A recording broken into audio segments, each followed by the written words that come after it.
Hello everyone, and today we are back with another industry chat video. As you can tell from the title, we have our first Major League Soccer guest on the channel, and that is Scott, who is Head of Performance Analysis at FC Cincinnati. Scott is originally from the UK and spent most of his time at Reading. He ended up working under the management of Jaap Stam, who came in as the Reading manager in 2016. After a couple of years at Reading, Jaap moved on to a couple of jobs within Holland, and he ended up in the MLS with Cincinnati, and then that's about the time that the pandemic actually hit. Jaap needed an analyst, and then Scott got the call.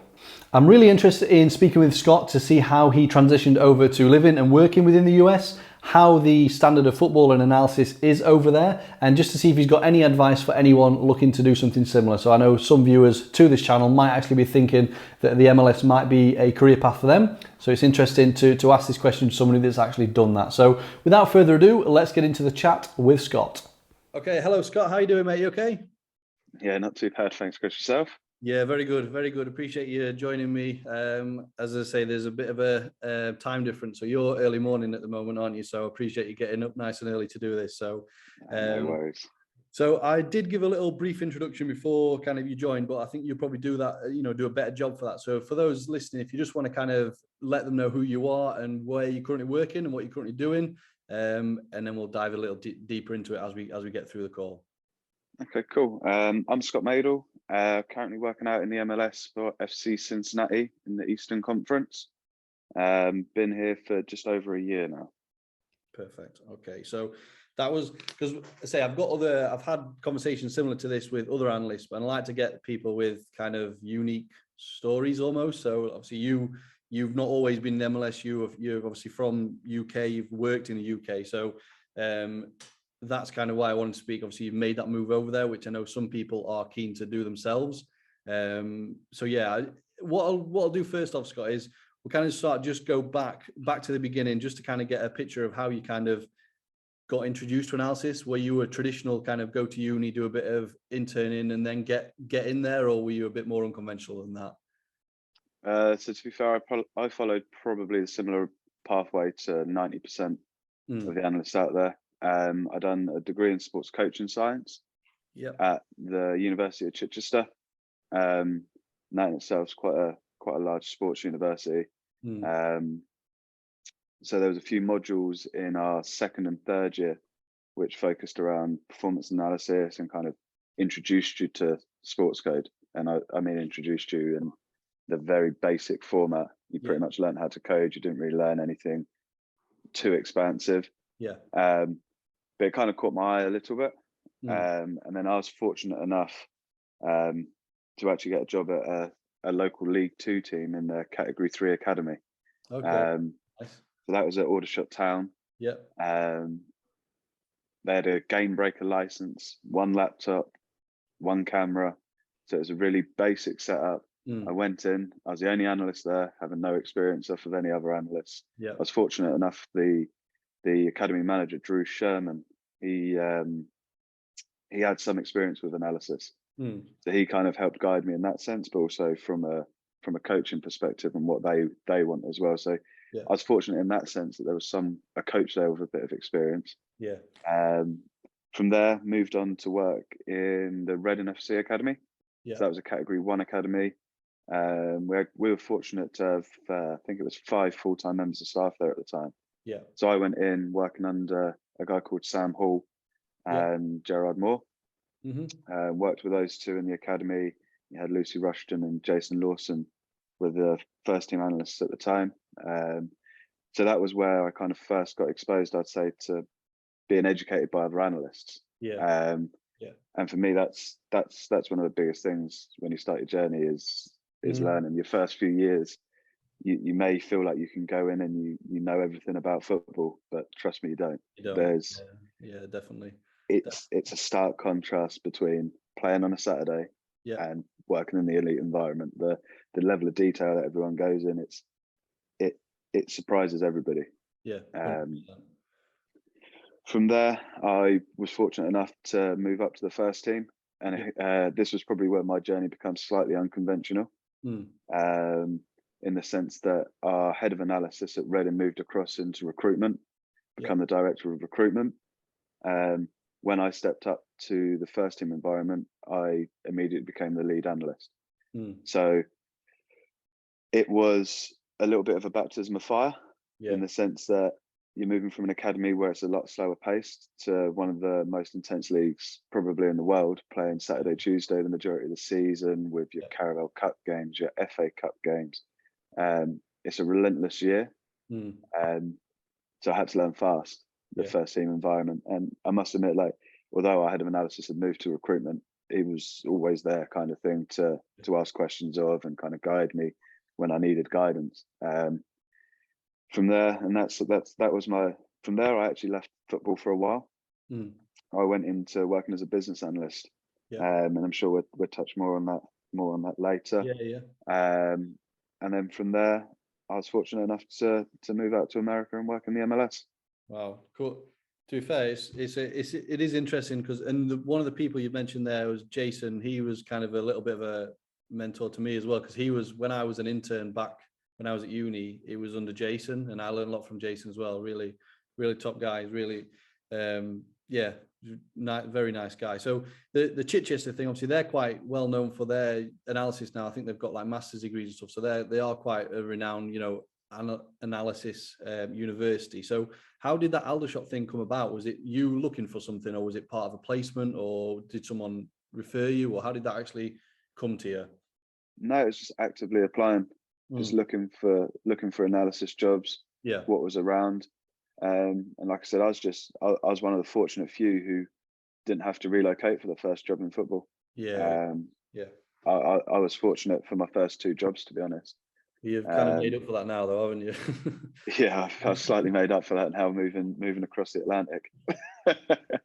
But no, I was fortunate in that sense. That was purely through applying and kind of just getting my name out there, really. And was that after you'd finished uni, or did you do that when you were still at uni? Yeah, no, that was after I finished. After I finished uni, that was my first kind of internship. In football. Was once I left university.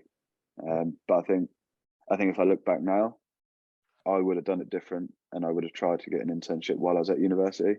Because at the end of the day, you're going to come out of university, you're coming out with student loans, things like that. You don't want to spend too long with unpaid internships and things like that. If you can get it done while you're at university, then that is, in my opinion, looking back, the smartest way to do it. Definitely. I think sorry, all I was going to say is it's worse now, because like there's even more now that are graduating than there probably were when you did.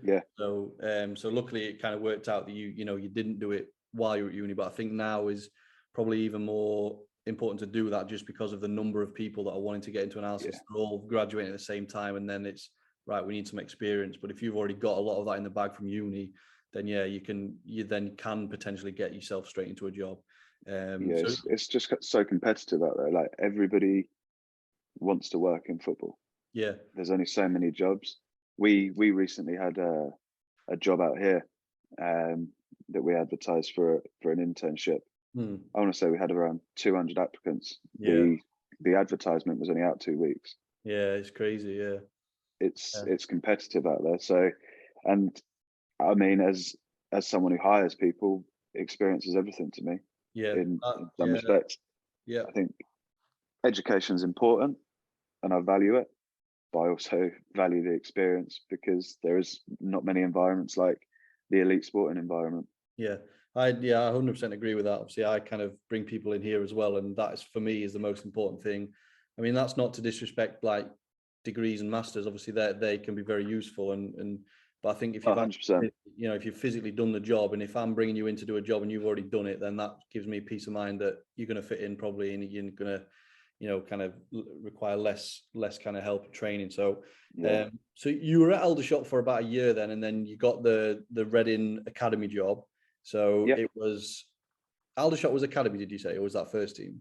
So it was kind of a bit of both. It was primarily focused on the academy. With dipping in and out of the first team. They had one part-time, I would call the role, first team analyst. So I'd kind of dip in and out of kind of both areas as such, which isn't a bad place to be, because it kind of gives you a bit of exposure to working with the kids, how the analysis differs as you go up the age groups, then into a first team environment where it's like it's a win at all costs environment. That is so it's, no, sorry. That's another question I've got, to be fair, in terms of the differences between the academy and the first team. And I think what you've said, that you had that, I'd say that is a very positive thing that you had at the start of your career, is you were getting kind of experience across the whole board. Like, you were dipping into first team and academy, and it is different, and it is important to know the differences, like you've mentioned. I mean, what's your preference? I presume, do you prefer working first team than academy? Obviously there's a lot of differences in there, but what's your kind of favored thing? I like the competitiveness of the first team. I like the need to win and nature of it, because it brings its own kind of excitement to the role. But equally, I'm kind of a massive believer in how analysis can be used to develop a player. And it might not necessarily be an under 9. It can be a 23-year-old. It can be a 25-year-old. You know, I think there's no kind of stop point where analysis can't be used to improve a player. But it's massively how you use it. You have to make sure you're not making analysis look like a tool to dig someone out. You have to make it a two. In my opinion, you have to make it a two-way channel where both are investing time and both are understanding that this isn't a point to prove against you. This is just kind of, how can we improve? And I think that's a huge part of how things are delivered. No, definitely. I think, because I've worked with coaches in the past, and you know, maybe the ones that are maybe less experienced or just not used to using analysis, it was the main priority for watching back was to find mistakes and just dig people out. Whereas it's obviously not just about that. There's, yes, you can still obviously use that, but then, you know, there's obviously certain things that the player did well, and give them, you know, obviously positive reinforcement to that. So that's very interesting. And the whole buzz about the first team and the wanting to win, I think, that is what makes it exciting, I suppose. Like, you are there on a match day, you kind of, you know, you're part of the team and you're all trying to win the game, obviously. So that excitement, probably you don't get that in a normal job. So I think that's what kind of sets it apart. So, and that's why a lot of people want to work in football, because they just love it. So your Reading job then, so you, like I say, you started with the academy at Reading. Was that with, like, what age group were you across? A few age groups? Were you really young at the start, or what? So where we had the kind of 2 senior analysts, and then we had three of us on the same kind of role. We worked between the 9s to 16s, and we kind of bucketed them up into age groups, and we'd work on a rotation basis. So I want to say, it was a little while ago, but I think we were doing, like, I think it was 2 months with a cluster of age groups. Then we'd all kind of rotate around. So it wasn't like one person was only getting experience with the 9s and 10s. You'd get experience with all the age groups all the way up to kind of the 16s. But you'd also help out a little bit with the 18s and under 20. Well, it was under 21s when I first started, but under 23s. Because obviously they were full-time age groups and always around the training ground. So I think it's kind of influenced me a lot when I'm now doing internships and bringing academy analysts in and things like that. I'm quite big on the rotating age groups, because I know I enjoyed it. I know I enjoyed the exposure and the differences. And as you climb up the spectrum, the different analysis techniques you might use. So that's probably something that I always try to implement now, is kind of a rotational basis. That's interesting. I've not actually heard. You don't normally see that. Like, it would be, you know, you're allocated to the 9s and the 10s, or the known that to be as common. I get the value of it, in terms of for the player side of it and the coaches. I understand it's great and an opportunity to build better rapport with your analysts. But I mean, it's funny, I had this conversation with our general manager not long ago about kind of how I see the analysis department and how I see it moving. I'm a firm believer in the academy is also a place to develop the analyst. I think every club I've been in, I've brought someone up from the academy at some point, and used them in the first team. So I always believe that if you can promote from in-house, you're going to develop an analyst that's built for the club's playing philosophy, understands the requirements of the club, not just analysis. So giving people wide exposure, I don't think is necessarily a bad thing. And as well, let's face it, some of these academy roles aren't particularly well paid. No. And I know that's kind of an ongoing discussion with everybody. So I'm a believer that the club needs to give something back to the analyst, give them the exposure, the experience that they need, not just what the club need. Yeah, no, that's really well said. I mean, I've done video in the past on internships, obviously totally unpaid, and I think my message to people that are doing that is get as much out of it as you can, and that would be really helpful if you, rather than having a season with the 9s and 10s all season doing the same thing week in, week out, you mix it up and you then, you have a bit with the older ages, you have a bit with the development squad. So no, I really like that. It's good. It's a good idea and a good way of doing it.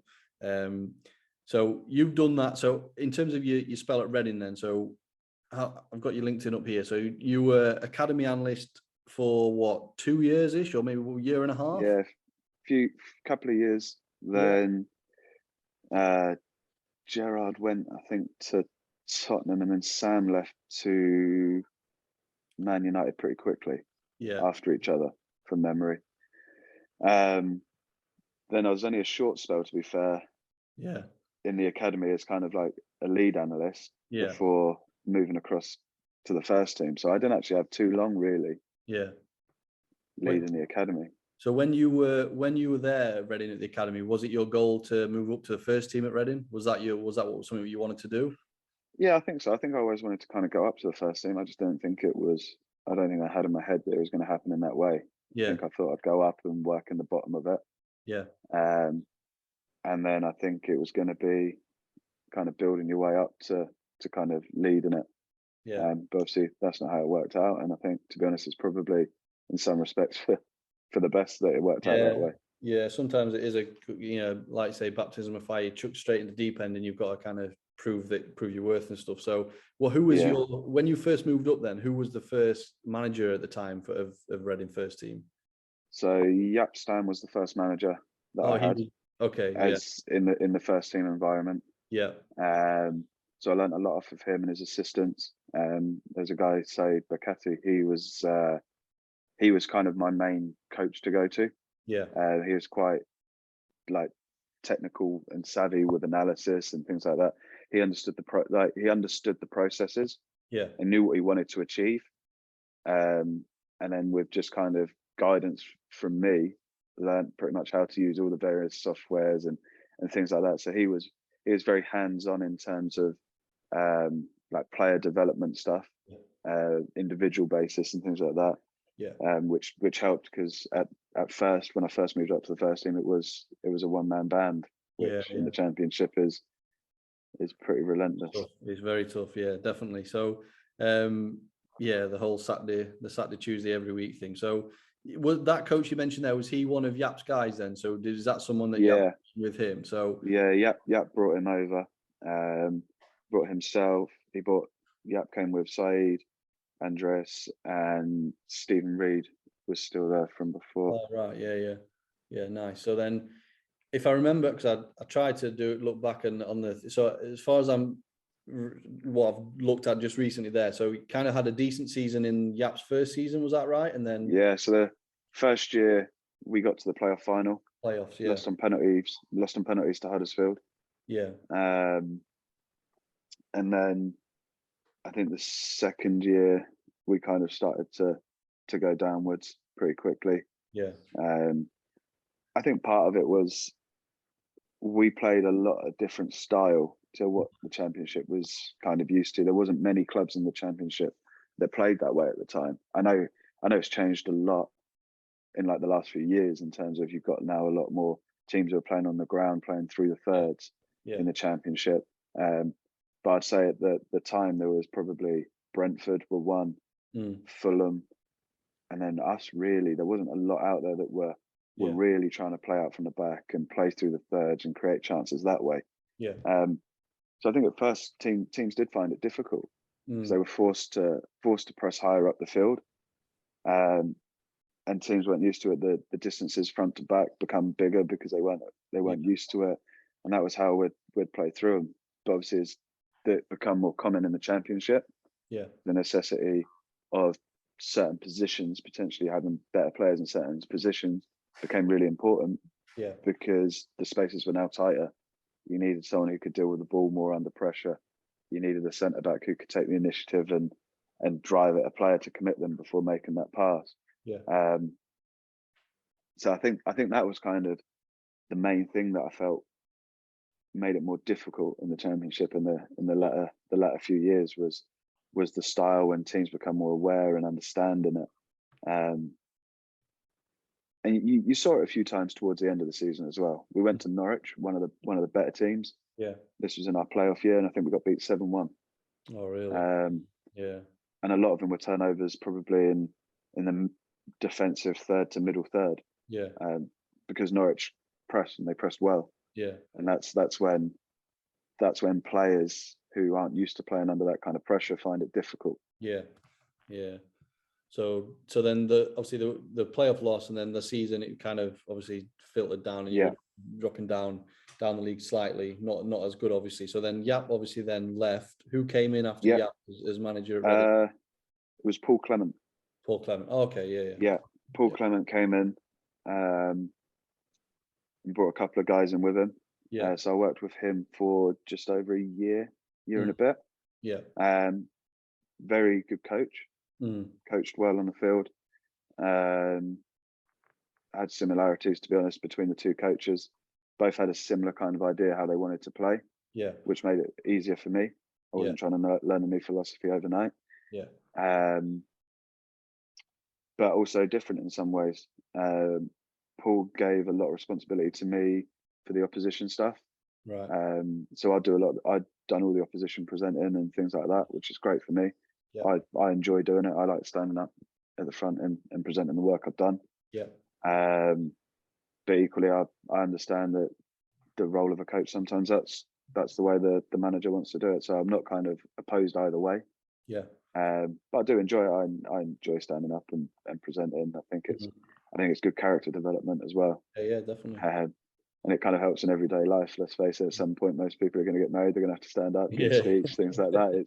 It's character building. Presenting in front of 25 footballers is a lot harder than presenting in front of some people, because they're pretty ruthless people at the end of the day. But then I was working under Paul. He had a heavy emphasis on the opposition stuff. Not so much on us. If we did a game review, it was always kind of he'd build it, and that was kind of it. It wasn't telestrated and things like that. But the opposition stuff was what he wanted the main focus to be on, and it would be telestrated through Coach Paint we were using at the time. And then presented by myself to the coaching staff I think it was on a Wednesday. I'd present to the coaching staff. So with a Saturday, Tuesday turnaround, sometimes it was tight, especially if the team were playing on the Tuesday night. And then it was present to the players on the Friday, match day -1, which is kind of standard practice for pretty much every club. So how, at this point then, working Saturday, Tuesday, were you on your own, or did you have anyone working with you in the analysis department? How did you kind of cope with that? First, all under Jaap Stam was on my own. Once Paul Clement came in, it was at the tail end of Jaap that I'd kind of been approved to move someone up from the academy to become an assistant first team analyst, Alex Forsey. So I brought him up into the first team, but it just coincided at the time when Paul Clement started. So that's when I had at first kind of another member of staff to kind of really help. Like the academy guys would help out. But it's not the same as having a full-time assistant. Where we can actually push more work out and actually produce more quality, rather than everything trying to be not rushed, but rushed because time constraints and getting things done. And obviously if there's a heavy emphasis on the opposition, which seems to be the case a lot now anyway. Obviously, like you said before, the emphasis is you've got to win the game. So I think that's where a lot of people's focus obviously goes on, understandably. And other things do then get missed when you've only got one guy doing it. You can only do so much. So yeah, that's interesting because again, like you said, it probably is one of the most intense leagues, and we'll chat about the MLS soon as well because you've compared that, and it sounds like you've got a much not easy, but you've got it's much more relaxed in terms of games. It's not you're not got as many in the week and stuff. So so after was there any other manager after Paul Clement then at Reading with you that you had, or do you? No, I left. You left, right? So because that's when you said you left football, didn't you, for a short period of time? So was there a particular reason for that? What were your thought process? Just kind of describe what you were thinking then. To be honest, I think I just wanted to experience something else. I kind of understood that part of analysis in football, you need to have a good understanding of data, and how to manipulate data. And we'd pushed for years and years at the club to kind of get some sort of investment in things like Tableau and things like that, but they were never really forthcoming with it. I know Jason was trying to drive it, I was trying to drive it, and we weren't really getting anywhere. So I was feeling like I wanted to develop myself in the statistics side of things, but it was never going to get done where I was. I never had the time, and I never had the resources. So if I'm honest with you, I took a massive gamble. And it is a gamble to leave the environment because it's, like we said earlier, it's competitive. And I was fortunate enough that my gamble kind of paid off and I got back in. Describing it as a gamble is very accurate, I would say, because once you're out, you're obviously not at the bottom of the pile, but you're behind everyone else that's now still in. So finding your way back in. Obviously, you'll have made contacts at that stage, which obviously helps you get where you are now as well. But it is a risk that you might, and the longer you're out, because you weren't out too long, were you? Like if you I was just over a year. Over a year I was out. So if that turns into sort of 2-3 years, then it's like, actually, am I actually going to get back in? And then it's more difficult, isn't it? Because in fact, I was speaking to one of these I've done is with Carl at Grimsby, and he lost his job during the pandemic.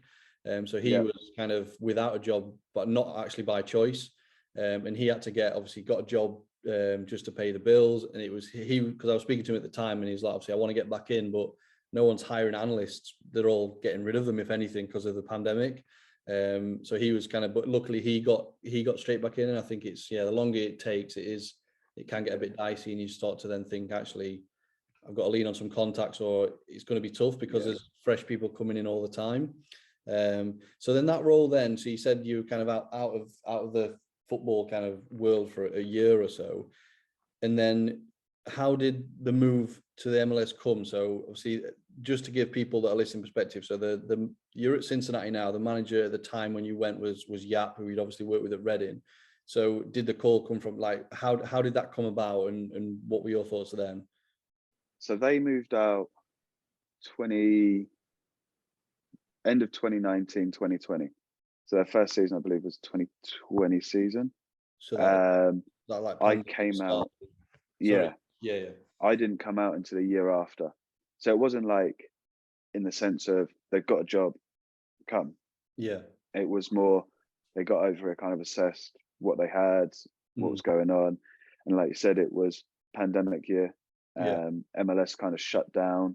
They did a MLS back tournament out here, which was kind of round robinish kind of tournament to kind of get soccer going back in the country.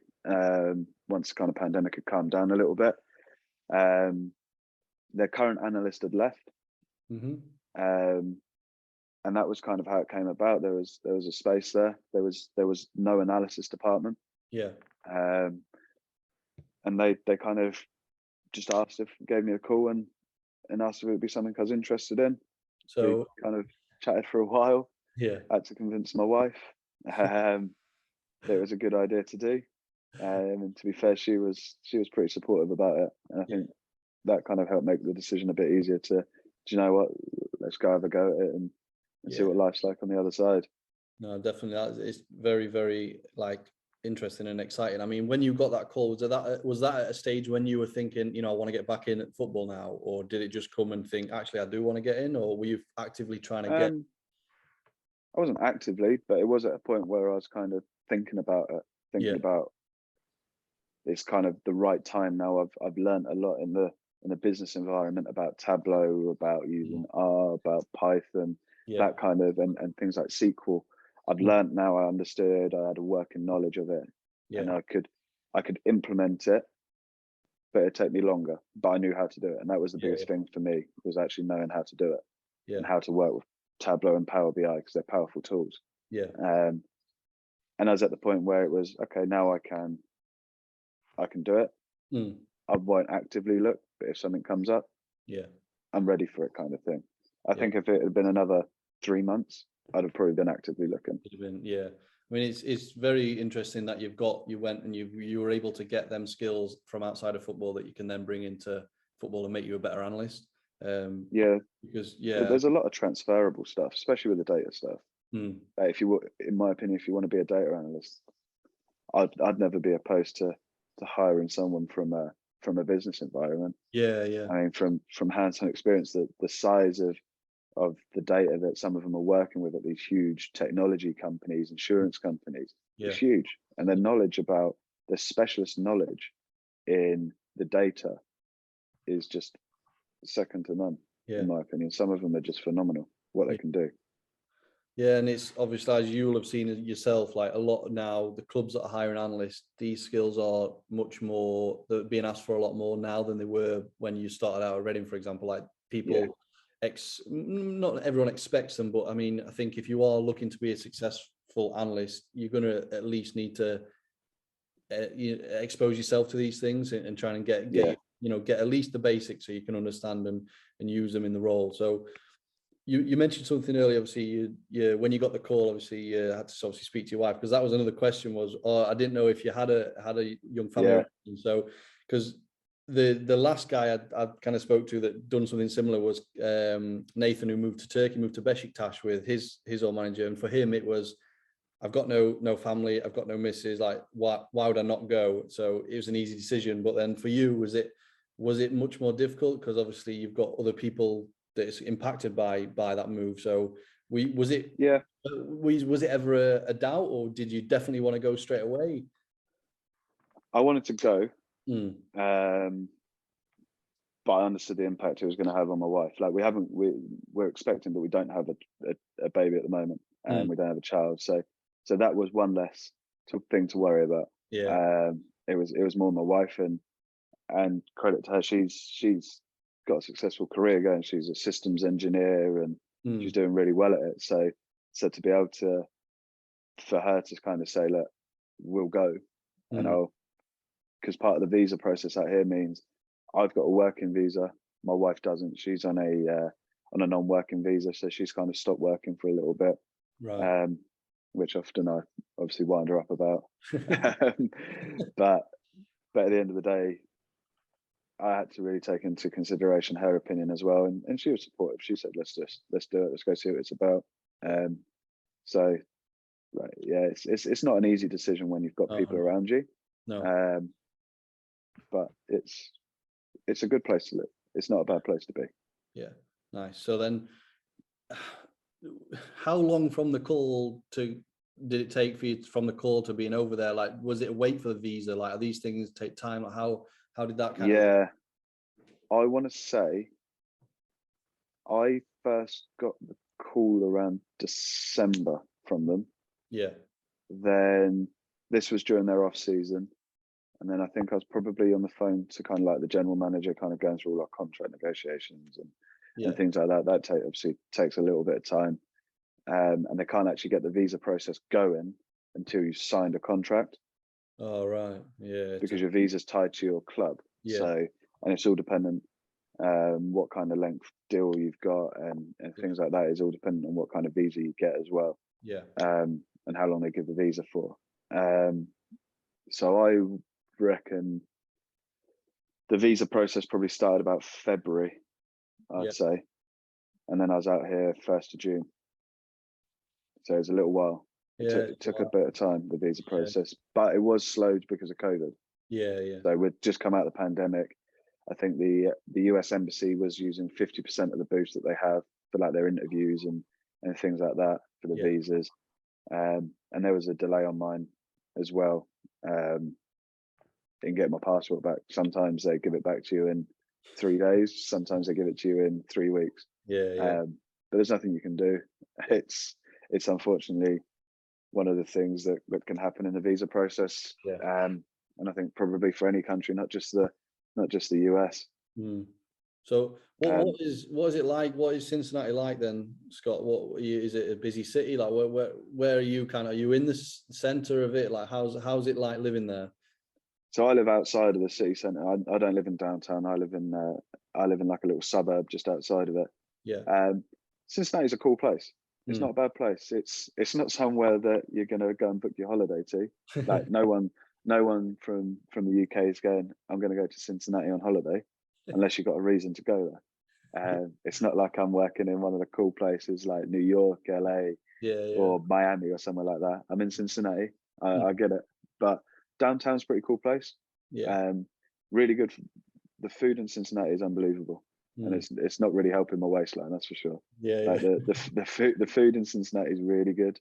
The lifestyle, the culture is pretty good around here. Yeah. It's a pretty easygoing city. It's not.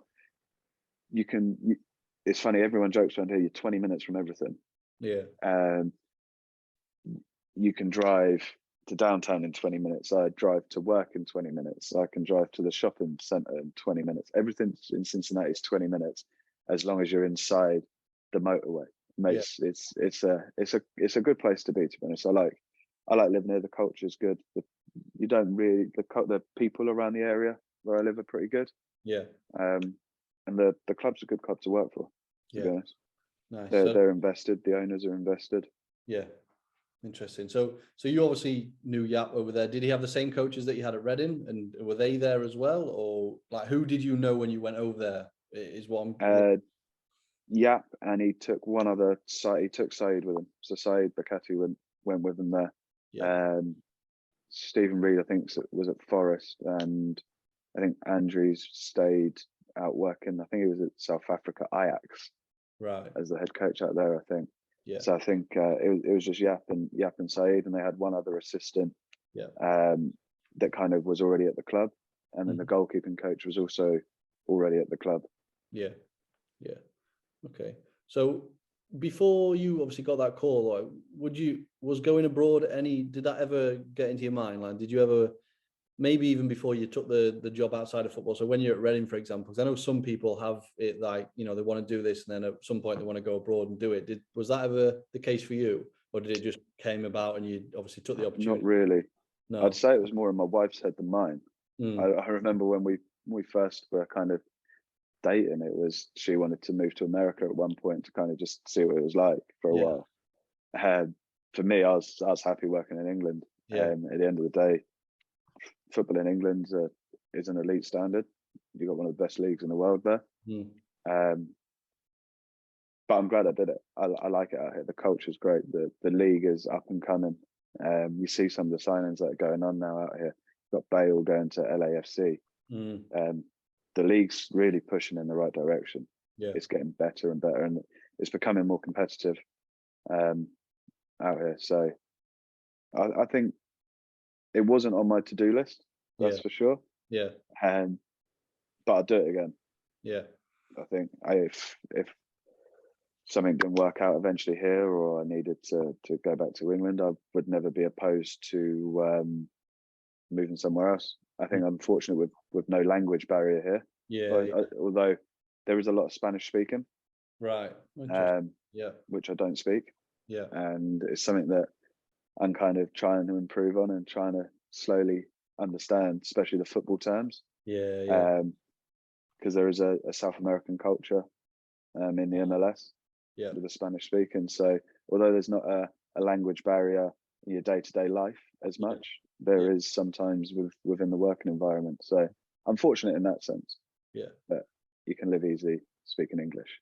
Well, that's your next challenge then, and get Spanish on the go. You need to learn. So so you touched on it a little bit there. So I just want to ask you a bit more about the MLS as a whole then. So obviously I think it's clear to see from even obviously outsiders like in the UK and stuff that the league is growing, it's becoming more popular, the standards improving, they're attracting better players and stuff. So, and obviously we've got the World Cup that's going there, and the next World Cup after this year. So what's the where would you say the standard is would you say it's a Championship League One kind of standard at the moment?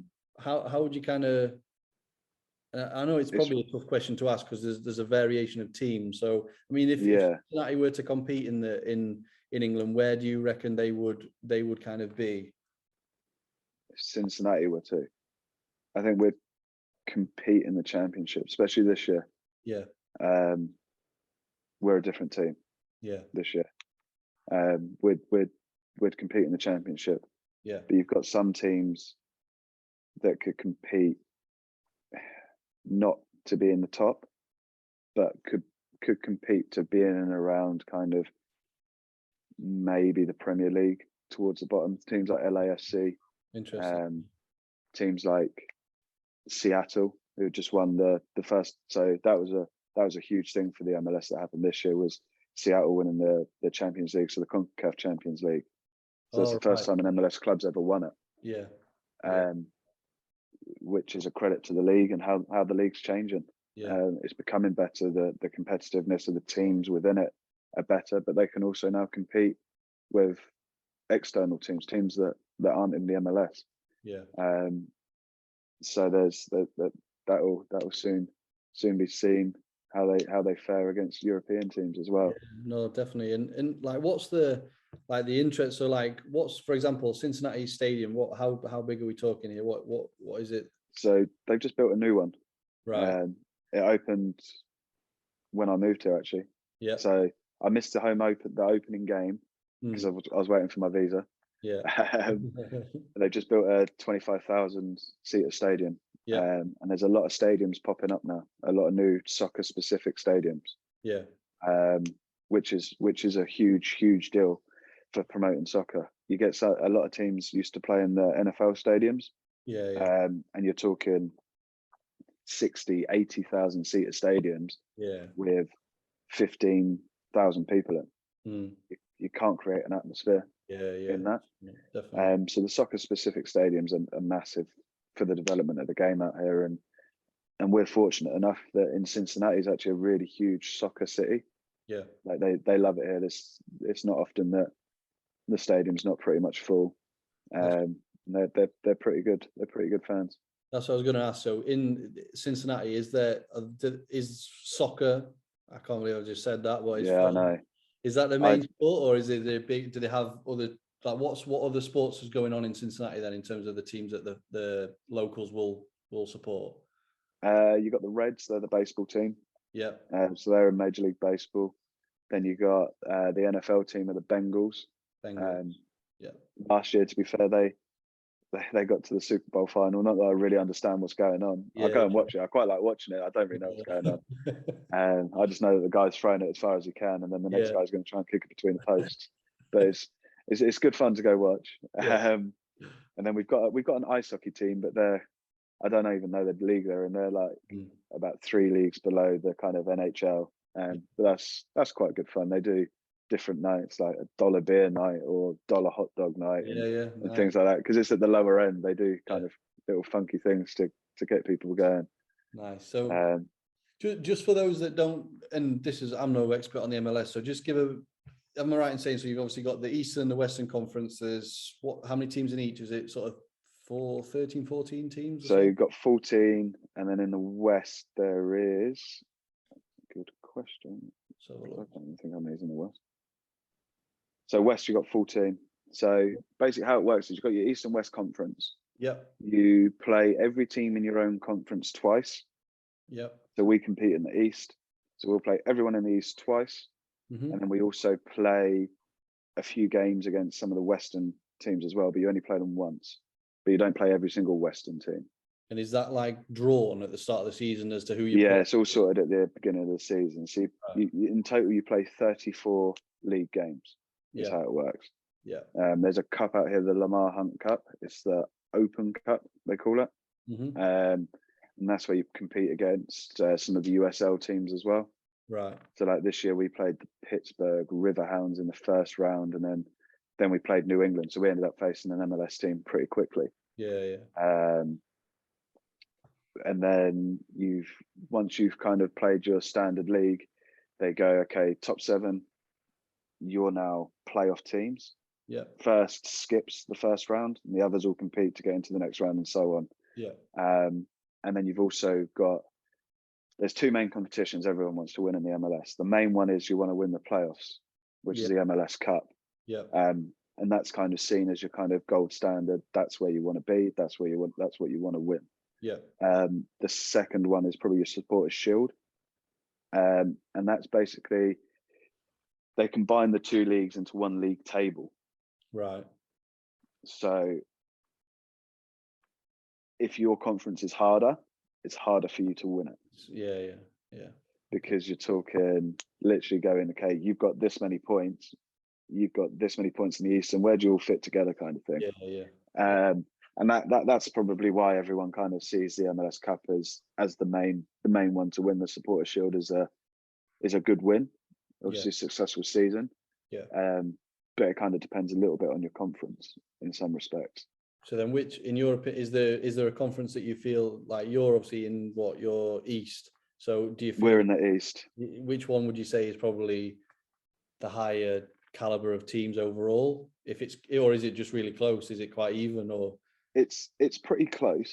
It is pretty close. You've got some really good sides in both leagues. Yeah. I think in the West you've got teams like LAFC, you've got Seattle Sounders, you've got a few over there, but then equally we've got teams like New York City and our side who won the MLS Cup last year. Yeah. And then you've also got New England, who won the Supporters Shield last year and set a points record. Right. But one thing in the MLS is things change really quickly. Yeah. Like quicker than pretty much any other league I'd say that I've kind of experienced or kind of seen. With the intricacies of the salary caps and things like that, you can change a team overnight.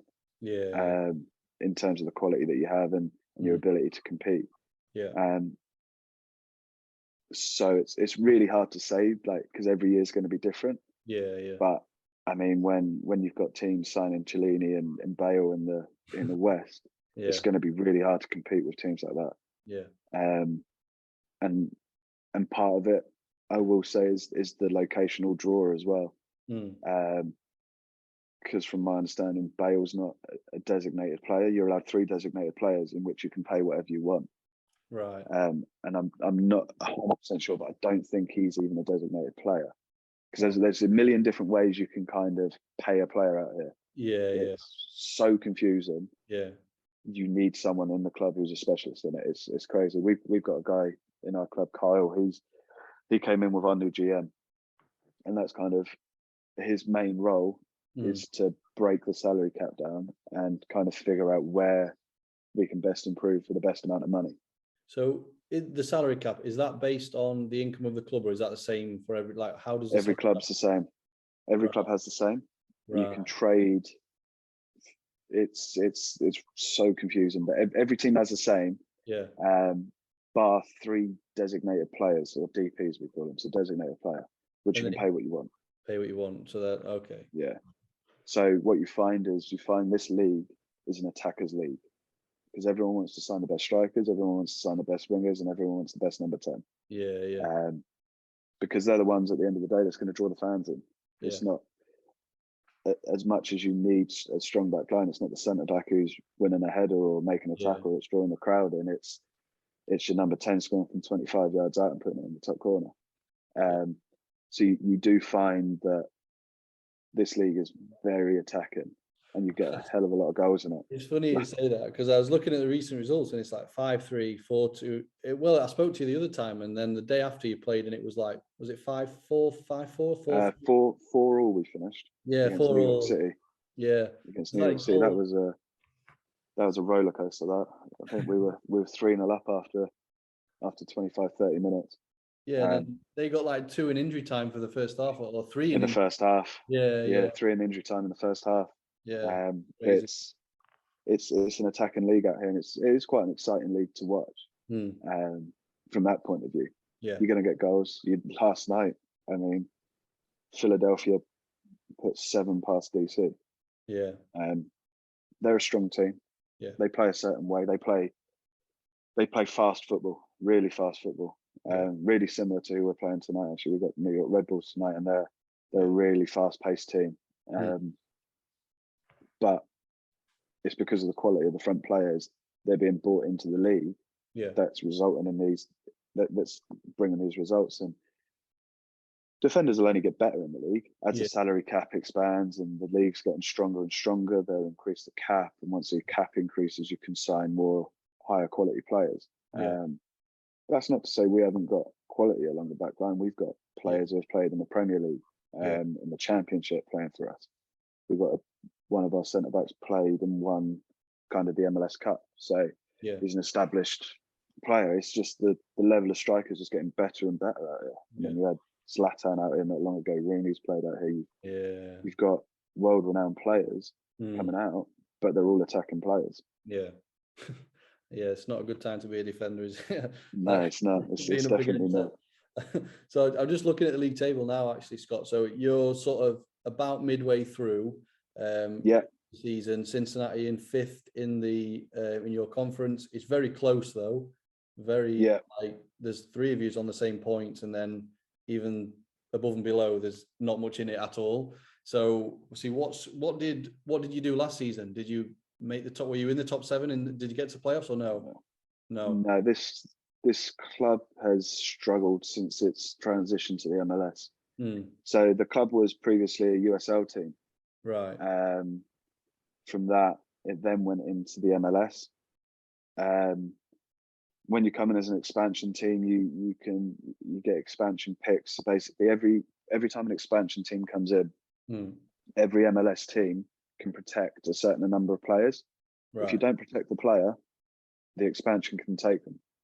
Okay. Because technically the players are owned by the club, but the MLS at the same time. It's all very kind of confusing in that sense. We struggled for the first few years, finishing bottom every year.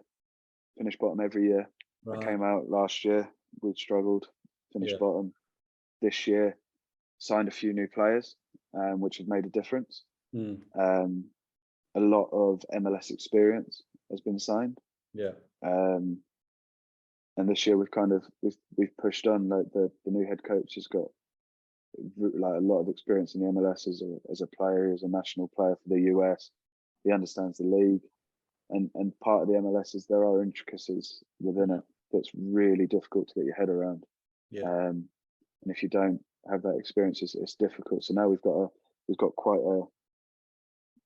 an experienced staff of MLS experience. We've got a guy called Dominic Kinnear. He's won the MLS Cup with Houston.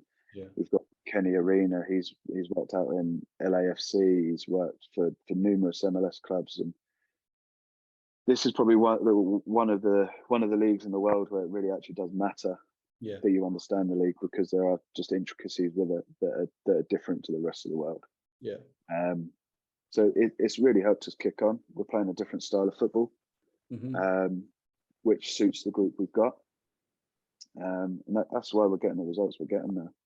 And now it's just a case of kind of not getting dizzy at the heights we're at, and keep trying to push. We play top of the league. Like the last few games, we've been playing teams who are above us in the league, or were above us, or joint on points for the last 4 games. We've been pretty successful in that period. So now we're kind of playing top of the league tonight, and then we're playing a few teams who are really competing with us for the playoffs in the next few. So it's quite an important part of the season for us now to try and get through this phase and out the other side unscathed, and that's it. Hopefully we get a playoff place. I'll definitely be keeping tabs on the results from now on. I mean, just so to let people up to date. So, see, the manager that's there now is not Jaap. So Jaap's moved on. So that is just one thing I wanted to briefly touch on. So obviously Jaap's took you over there.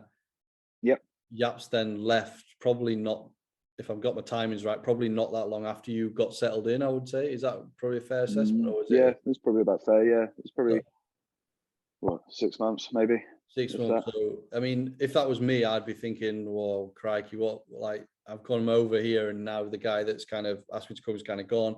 Were you ever fearful for your job? Were you a bit worried at that point? Because did that then leave you, I suppose you've had chance to meet the other people in the club and you made other relationships. It wasn't as though you were tied to Jaap at that point, but did that at least give you a bit of a worrying stage to say he's gone, or no? Yes and no, I suppose. Yes and no. I think we all know the nature of the beast of football. Yeah. And it's funny, when I talk about football in America, I say soccer, but then when I talk about abroad, I say football. I only just realised I've been doing that the whole time. But we all know, like, kind of the nature of football. Yeah. It is a ruthless environment, and people do lose jobs. Yeah. So it'd be wrong for me to say no. I was never concerned, and I always knew I'd be fine. Yeah. But at the same time, I, without being arrogant, kind of backed myself. Yeah. That I do a good job, and I feel like I've brought a lot of kind of qualities to this club. Like, when I first came out, there was no department. The guy had left. There was no academy analysis. There was no first team analyst, assistant, or anything like that. So I hired an assistant to work with me. A guy called Simon. He's used to work in college football. Yeah.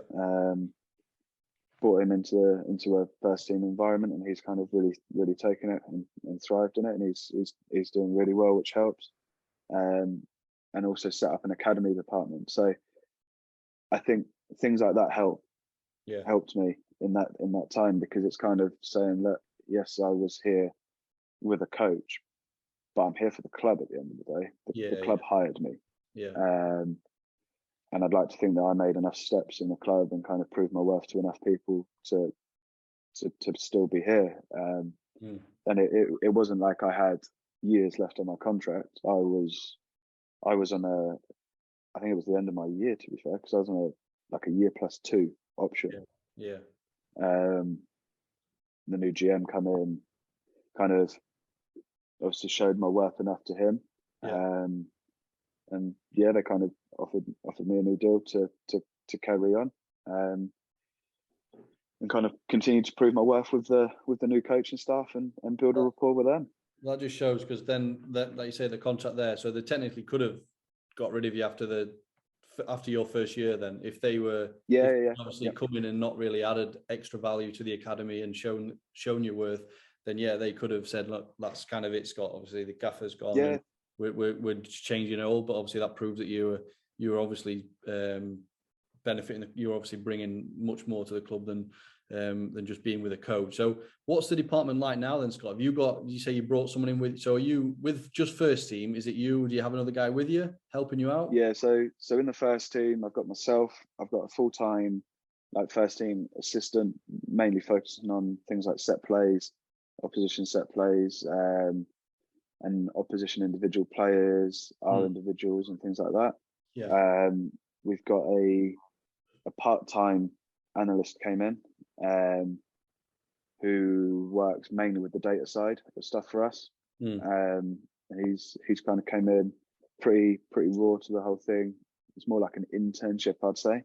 Yeah. But he's kind of kicking on really well and focuses on our data side. So he does our post-match report, the data of our post-match report. He does the data that I need for the opposition and things like that.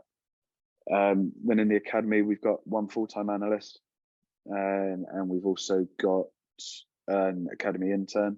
Yeah. Next year, we'll be growing again. We'll have, because the introduction of the MLS 2 this year, and this year it's been coach-led. Next year, they're going to have a full-time analyst there. Right. And we're hoping to increase the number of interns in the academy. So it's actually growing and growing, and the investment's been pretty good. We've put in a new fixed camera system at the training ground, and there's a lot of investment going on at the club, which makes it a good place to be. It's trying to go in the right direction. Yeah, no, that's good. That's really good to hear. So, obviously we touched upon it a little bit before, but obviously the World Cup is coming to America. So, do you feel like there's a little bit? It's probably a bit early, I would say, to say there's a buzz, because they announced the cities, didn't they, the other few weeks ago? So, I don't. Is there any city near you that's a host? I don't know where. Closest cities would probably be kind of like Atlanta. I mean, nothing's close out here. That's the biggest difference working in the MLS is the travel. Nothing's close. So are you I say nothing. We've got one team that's close. Yeah. Columbus, we play. There's an hour and a half on a coach. Everything else is a flight. Everything's a flight other than that, yeah. That's about an hour at least, up to 3-4 hours. Yeah. Wow, it's bad, isn't it? That. So the travel is slightly different, but it's all different challenges to overcome. So one thing I do like to ask analysts that I speak to, Scott, is obviously a little bit of advice. So we have given some already, but I want to ask you this in two separate questions. So one, advice in general. So someone that maybe is at uni now, they want to be an analyst, they've decided that's the path they want to take. So what advice would you give for them? But also then what advice would you give to someone that is maybe in the similar position as that, or working in England now and think, you know what, I'd love a crack out there in America. How does someone go about doing that? I know yours can somewhat unconventional, but there's other people that have done that. So that transition, what kind of things would you say to that as well, Scott? So for the first one, kind of the new person trying to get into it, is just get experience. Don't take experience when you can get it. If you can get it at university, like I kind of said earlier, do it. Just get the experience.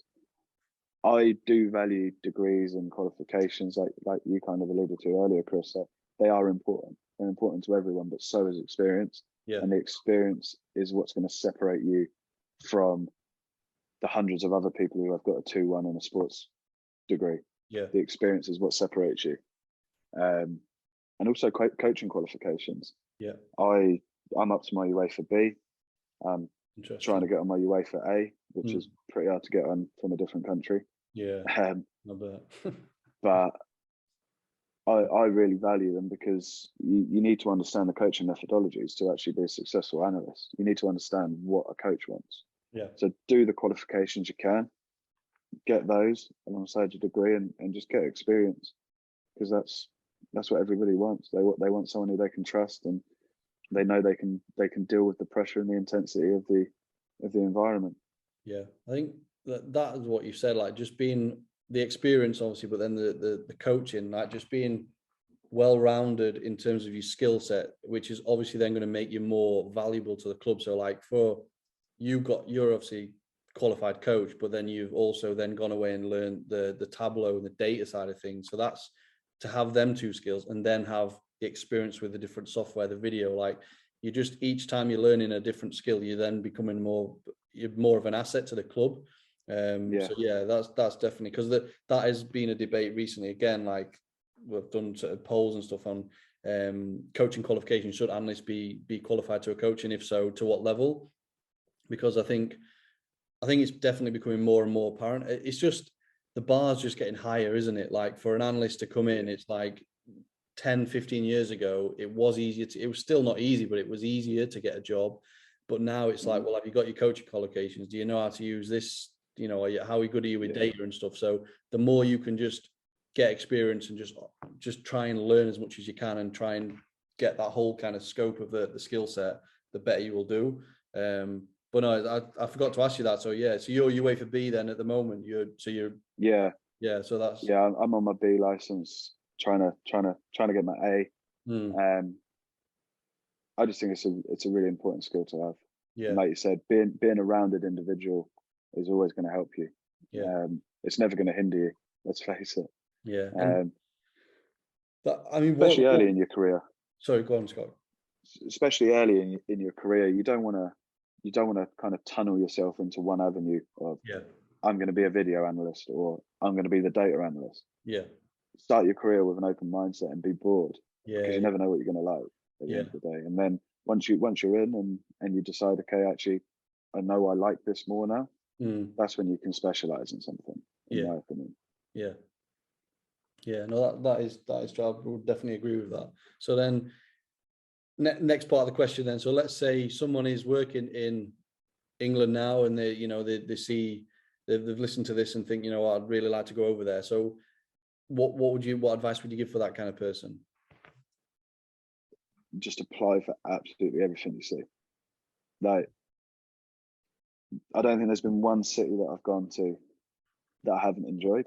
I don't go off and do a whole lot of stuff when go to these cities, because obviously I'm there on work, but I'll get up at 6 o'clock in the morning and they've got the Boris bikes that might not be Boris bikes anymore, but you know, the little ones you can rent in London. Yeah. Every city's got those. So I just jump on one of those about 6 o'clock in the morning, cycle around the city, go see the sights. So things like go to Washington, when we went to Washington, up at 6 on the bike, cycle around, see everything, back before breakfast kind of thing. So it's not like you're going out and doing a whole lot of stuff. Yeah. It's cool. It's a cool thing to do. So just apply for everything and don't be afraid of kind of taking the opportunity. Yeah. And that was kind of one thing that always kind of pushed us to it, I suppose, was when we were having our discussions, was you never regret something you do. You only regret things you didn't. Yeah. It's a really cliche thing to say, but it's true at the end of the day. Yeah. I could have come here, hated it, but I could have equally just left. Yeah. After 6 months, after 3 months, if I didn't like it. Yeah. Yeah. That's it. Like, what's the worst that can actually happen? Like, you've done it, and that's the way I see a lot of things as well. I mean, the way you describe the growth of your academy and like the MLS tour and so, it seems like there probably is, and obviously as the whole sport of soccer in general is growing, I would say there's probably going to be more opportunities for analyst roles out there. And I think if it's anything like, obviously the coach, like if you come with, you know, coaching qualifications, you're going to probably be seen as an asset. If you've worked at a decent level in England, you've got the coaching qualifications, then I'm sure clubs will see that as a strong candidate to bring you in. Obviously, then you've got to go through the whole contract and visa stuff. But I think with the growth, especially up towards the World Cup and stuff, I think there will be opportunities for people. So if anyone's listening, they have thought about, you know, going over there, then yeah, definitely explore it, because I think if I was in that position, I'd probably I'd definitely want to do the same, for sure. So it's interesting. But I like how you say when you go to these away games and stuff, you're just taking in the other cities and using it as that's really cool. You're there for work, but at the end of the day, you can't work it every hour of the day. I don't do it in the working hours. I just get up early, get out, do it, and then I'm back kind of before everyone else is kind of rising. But I suppose the other bit of advice is learn this league if you want to work on it. Yeah. Because it's different. Yeah.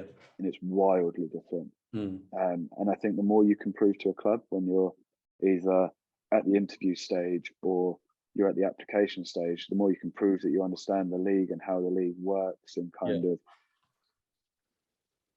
how the league competes. I think that'll be massively like an advantage to you over other candidates that are applying from all over the world for these jobs. And it's going to be competitive because a lot of people want to work in America and live in America. Yeah, definitely. So, okay. I mean, but honestly, I could chat about it for another hour and 2 hours or whatever, but we probably better wrap it up at some point, Scott. So, I do like to ask, and you may not have any, but do you have any, for anyone that's listening, any recommendations for any books or podcasts that you like to listen to? That doesn't have to be sport, just anything in general. Are you a podcast listener or a book reader or anything? Do you know what? I'm really not, and I need to be better at it. I'd say that's probably, if I had to highlight one weakness in myself, it's putting enough time into myself now. I feel like I did that really well when I was first breaking into working in football. I was going off getting my coaching qualifications, getting my B license, doing this course, listening to this. But I've just got so wrapped up in work that I just don't do enough time investment in myself. I suppose that's probably my last piece of advice to everyone, is just invest enough time into yourself, because I wish I had a good answer to your question, to be honest. Yeah, no, I mean, I've got a really good one that everyone will learn from, but I just don't do enough of it. Fair enough. If that's what you've identified as, to be fair, it is easier to get wrapped up in, you know, what's going on and stuff. Like, I don't read as much as I used to or would like to, but podcasts I kind of flick on if I'm, you know, doing something. I'll just be on in the background kind of thing. But so obviously this one is a good one to listen to. Yeah, exactly. Yeah, there you go. Yeah, nice one. So you say you've got a game. Have you got a game tonight, Scott? Yeah, so pretty much every MLS game, especially once you get into the summers, night games. You don't get many daytime games once you get into the summer months. Yeah. So yeah, we kick off at 7:30 tonight. Playing against, so that'll be like what, 12:30 UK time, so just gone midnight. Yeah. Against New York Red Bulls, so it'll be a big test as they're sitting top of the league and play a very quick and aggressive style of play. So it's be a real battle and a competition tonight. Yeah, I mean, I'd love to watch it, but I will probably be in bed by then, Scott, if I'm being honest. So, do you any other points that you want to add, Scott? Anything you want to shout out? Anything you want to say that we've not gone over at all?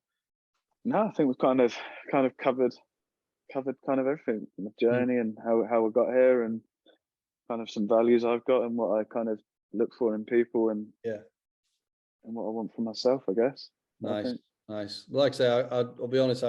We might have to do another one when you get to the playoffs or something. Let's hope we get to the playoffs and then chat more about the MLS then. So no, like I said, really appreciate your time, Scott. It's been great to chat, mate. Hopefully people have learned from it, and if they are looking to go to the MLS, there's things they can take from that. But just the overall journey of learning different skills, putting yourself out there, getting experience. It's been really cool, mate. So again, thanks very much for your time. No, thank you. No, it's been good. Enjoyed it. Nice one. You take care, Scott, and I'll look out for your result tonight, mate. Cheers, Chris. Nice one. Thanks. Bye-bye.